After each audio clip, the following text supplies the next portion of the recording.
apa yang kita pakai sehari-hari itu memacu estrogen kita untuk meningkat. Jadi kalau kita nggak mau estrogen dominance, jangan sampai progesteron kita turun, manage stress. Dan orang estrogen dominance tuh gampang brain fog loh. Dan yang paling bahaya dari estrogen dominance itu dia bisa induce cancer.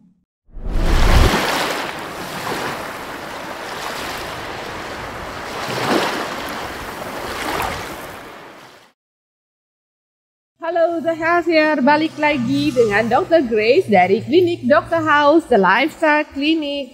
Sekarang, Dok, sore Dok. Sekarang kita mau menyatu lagi bersama alam lagi, hujan-hujan begini, enak kan? Podcast hujan-hujanan ya? Itu enak banget, sambil cium-cium bau bumi gitu ya Dok ya. Kita mau ngobrol soal ini Dok, estrogen dominance. Apa itu estrogen dominance Dok? Estrogen dominance itu sebenarnya nggak terlalu familiar kali ya buat orang awam ya. Malah berpikir baru dengar apaan sih gitu. Apa ya itu kan? Dok? Ya sebenarnya gini, kita punya seks hormon ya, perempuan itu seks hormon itu banyak, tapi kita fokusnya ke dua aja, estrogen dan progesteron ya. Dua seks hormon ini jadi key role ya, jadi kunci buat balancing hormon pada perempuan.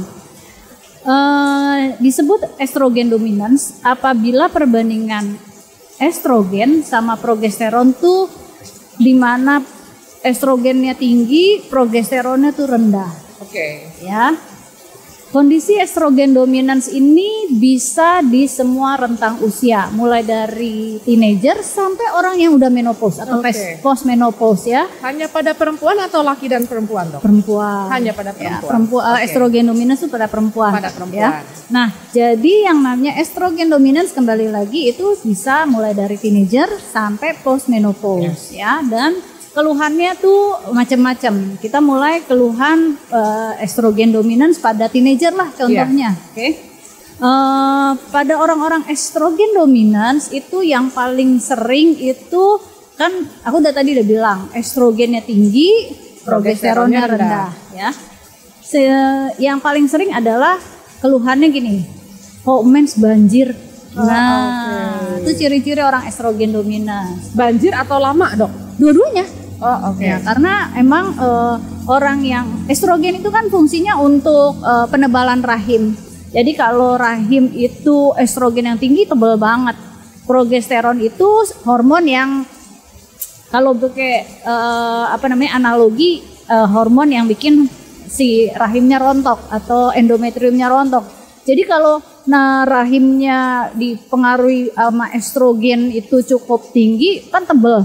Lah si progesteronnya itu rendah, mau ngebabatnya jadi lebih lama ya, karena habisnya lebih lama dan lebih banyak. Seperti itulah kira-kira ya. Jadi kalau orang mulai keluhan, aduh gila gue kalau setiap mens banjir gitu.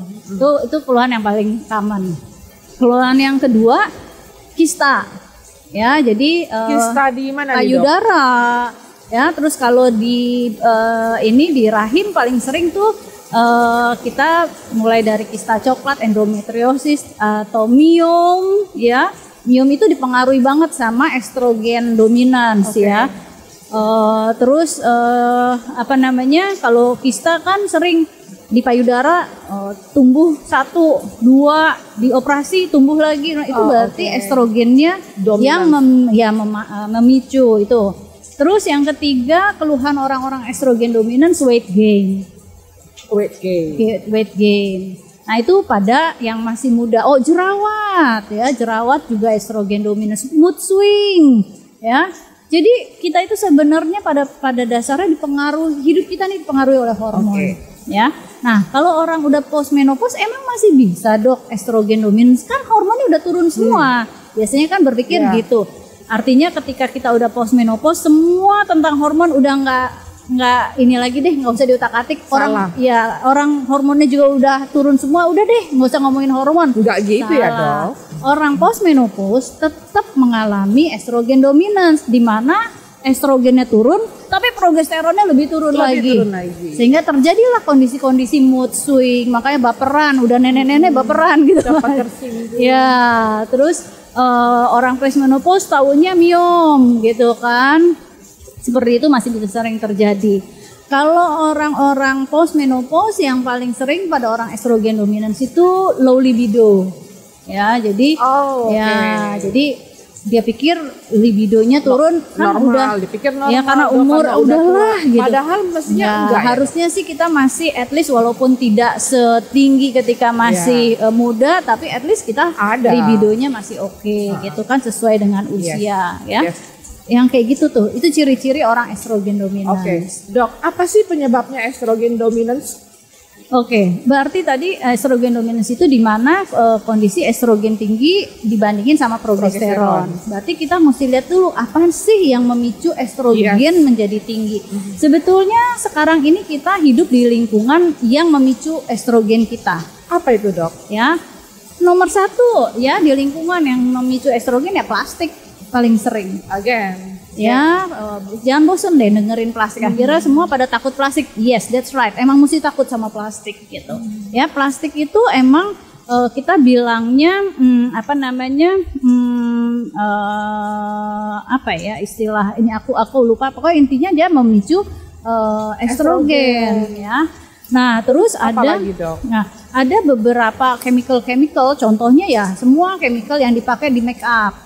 Atau bahan makanan. Yang sering sih kita nggak sadar tuh yang di make up dulu ya, mulai dari lipstick ya, terus foundation, body lotion, itu semuanya merangsang estrogen kita keluar.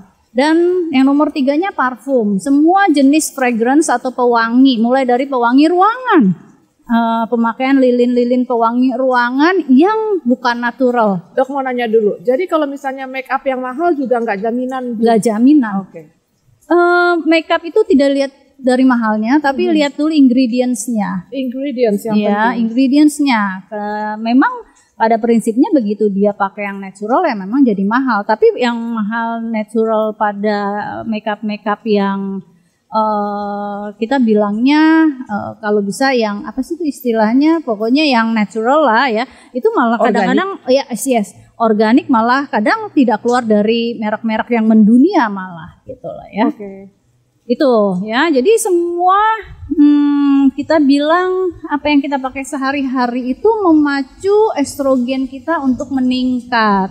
Ya, kalau dari sisi makanan memang beberapa ya makanan yang katanya bisa meningkatkan estrogen, misalnya kacang ini kedelai ya, jadi kayak kita minum susu kedelai gitu, soy gitu ya, soy, terus kacang edamame kayak gitu. Tapi ya bukannya kan? Mereka itu superfood, Dok? Gini, memang pada prinsipnya superfood untuk siapa dulu? Gitu ya, kalau kita udah estrogen dominans sebaiknya dihindari ya, soy dan produk-produknya yang mengandung soy lebih baik dihindari. Jadi itu adalah hal-hal yang membuat estrogen kita meningkat. Gitu. Nah, Dok, tadi kita udah ngomong tentang apa itu estrogen dominans, kemudian penyebabnya. Nah, sekarang how to treat it supaya nggak estrogen dominans, Dok? Sebenarnya estrogen dominans itu kan kita nggak sadar ya kalau kita estrogen dominans. Banyak orang nggak paham kalau bisa disembuhin nggak, Dok? Berarti kalau udah. Sebenarnya bukan masalah bisa disembuhin ya. Masalahnya adalah gimana caranya dengan lifestyle hormon kita jadi balance. Nah, jadi berarti solusi dari dokter adalah balik lagi kita pakai lifestyle dulu ya, Dok.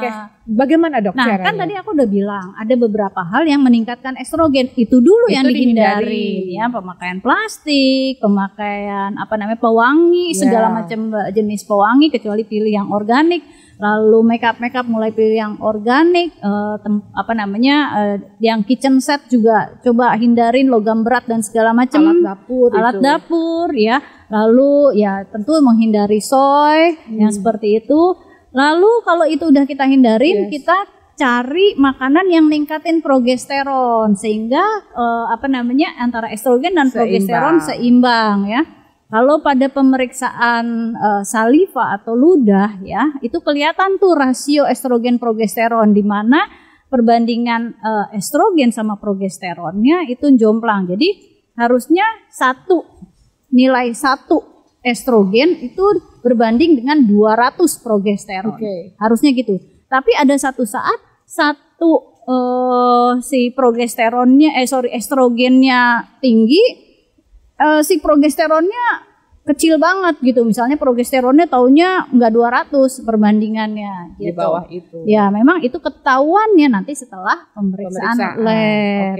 Nah, Dok, pertanyaannya nih pasti Dok ya. Baiklah kita menghindari itu semua yang tadi Dokter Grace bilang gitu kan. Nah, terus ada cara lain lagi selain kita menghindari itu. Terus kemudian kita mengkonsumsi makanan yang menaikkan progesteron. Kemudian apakah ada terapi secara klinis, Dok, untuk membuat itu seimbang? Sebenarnya tadi aku belum sampein gimana cara ningkatin progesteronnya ya. Progesteronnya itu sebenarnya ini progesteron itu gini loh.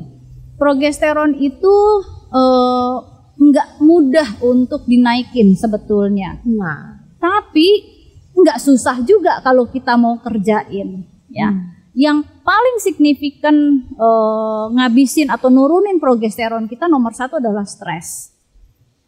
Ya, jadi kalau kita nggak mau estrogen dominance, jangan sampai progesteron kita turun, manage stres. Ini kayaknya jargon doang nih gitu, ngomongnya jangan manage, tapi it's happen loh. Jadi artinya ya gimana lagi kalau memang sudah itu yang udah paling pokok ya, Dok. Jadi kita harus berpikir the way we manage stress, the way we cope with stress. Jadi nggak ada hidup tanpa stres, nggak ada, bercanda doang. Hanya orang gila yang nggak stres kan. Tinggal cuman gimana caranya kita bisa cope, kita bisa handle stres kita. Gimana caranya? Itu stres yang dalam bentuk yang tidak bisa kita hindari. Tapi ada stres yang bisa kita hindari. Contohnya stres yang terjadi karena makan too much sugar. Ini secara medis nih. Iya. Makan karbo simplex tinggi yang banyak mengandung gula itu bikin badan kita juga stres. Contohnya makanan apa tuh, Dok? Makanan, jajan-jajanan deh, minum-minuman yang kalori liquid, minuman sekarang coba deh aku nggak mau nyebutin mereknya, apapun ya minuman seperti itu udah bikin gula darah kita naik dan badan kita stres. Ya, itu satu. Kedua, yang bisa hindari, stres yang bisa kita hindari, yang bisa kita manage. Jangan kurang tidur. Ini yang kayak gini bikin progesteron kita anjlok karena badan kita ya kan mendahulukan untuk memproduksi hormon stres yaitu kortisol. Kalau kortisolnya udah tercukupin baru dia sisanya buat bikin progesteron. Kalau konsentrasinya, jadi kalau hormon itu di kortisol terus ya kapan nggak kebagian. Kalau laki-laki stres mulu, bikin kortisol mulu, ya nggak kebagian apa? Testosteron. Udah pinter. Jadi sebenarnya analoginya sesimpel itu ya. Jadi hormon stres itu dia itu apa ya? Buat badan kita itu yang diutamakan dulu.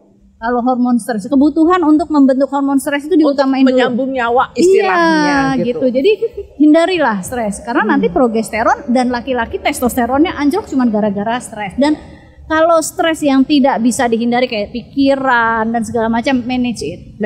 Tapi kalau stres yang bisa dihindari kayak tadi aku bilang, makanan, minuman manis, terus kurang tidur, enggak olahraga, yang kayak gitu. Pokoknya yang berlebihan ya, olahraga berlebihan atau malah enggak olahraga sama sekali, itu juga bikin badan kita stres ya. Jadi yang kayak gitu harusnya enggak jadi isu karena udah bisa kita hindari. Gitu. Nah, itu yang pertama. Yang kedua, mulai kita pikirkan makanan apa nih yang meningkatkan produksi progesteronnya supaya nggak terlalu jomplang antara estrogen dan progesteron. Kan tadi yang merangsang estrogen udah kita hindari sehingga estrogennya nggak naik, jadi stabil. Sekarang supaya rasionya berimbang, si progesteronnya juga jangan sampai jomplang, kita naikin. Kan begitu ya ininya ya, istilahnya analoginya. Nah sekarang setelah kita hindarin stres si nomor satu itu tadi, yang nomor dua makanannya apa aja. Makanan itu yang sebenarnya signifikan untuk progesteron, makanan kita bilangnya kayak biji-bijian gitu. Beberapa ya seed ya, jadi kayak pumpkin seed gitu ya, sunflower, chia, flaxseed dan segala macam itu bagus untuk progesteron ya. Lalu ada apa? Vitamin C ya, vitamin C itu bagus untuk maintain produksi progesteron. Kita misalnya mengkonsumsi 1000 mg setiap hari gitu kan. Terus ada Vitex Berry ya, jadi kayak apa sih, kayak berry-berryan tapi yang udah dalam bentuk suplemen ya. Vitex Berry juga bagus dikonsumsi untuk meningkatkan progesteron, produksi progesteron. Terus hindarin yang masih berhubungan sama stres, sebetulnya kita bilangnya adrenal fatigue atau kelelahan ya, kelelahan yang berlarut-larut gitu ya. Kembali maksudnya lagi badan ya dok? Yes, kelelahan badan ya, badan dan pikiran berlarut-larut, sehingga ya kembali lagi ke nomor 1 sebetulnya, bahwa nanti kalau orang yang kelelahan yang berlarut-larut atau adrenal fatigue ya, nanti hormon kortisolnya yang didahulukan sehingga pembentukan progesteron berkurang. Nah, jadi ininya udah kita manage sehingga progesteronnya juga nggak jadi drop. Terus kita pacu juga dengan makanan yang baik, estrogennya juga kita manage supaya nggak naik, sehingga balance antara estrogen dan progesteron, sehingga tidak terjadi yang namanya dominansi atau estrogen dominan gitu. Dok, ini menarik, cuman ini memang masalah estrogen adalah khusus perempuan ya dok ya, tapi kalau pada laki-laki itu kan dampaknya ke testosteron. Nah, nanti mungkin pada podcast selanjutnya kita bahas itu ya dok ya, boleh, ini tentang laki-laki. perempuan. Nah, ya. Demikian, gimana dok? Udah cukup atau masih ada? Cukup sih. Nanti kalau misalnya kita gali lagi tentang estrogen, karena kalau udah ngomongin hormon, hormonnya padahal itu aja. Hormon kita cuma estrogen, progesteron, ya, terus testosteron, terus kalau ada tiroid dan segala macam, hormonnya sebenarnya itu aja. Tapi karena dia mempengaruhi semua sistem di badan kita, sehingga bisa muncul kayak gini. Dok, kayaknya gue brain fog nih. Iya. Itu pengaruh hormon. Cepat lupa gitu maksudnya. Gitu. Dan orang estrogen dominan tuh gampang brain fog loh. Brain fog ya. Ya, jadi sudahlah nggak punya energi. Terus jadi gitu, mungkin dok gini, kalau yang mungkin jerawatan parah, terus miom ya, mungkin sudah mulai cek hormonnya. Sudah mulai berpikir bahwa ini hormon estrogen gitu kan. Ini pasti perilakunya hormon estrogen. Dan kalau yang postmenopause atau perimenopause low libido atau miom itu mulai dipikirin. Low libido ini juga penting gitu kan. Kadang-kadang kita ngerasanya nggak apa-apa, namanya udah tua. Padahal tadi dokter Grace sudah bilang enggak juga.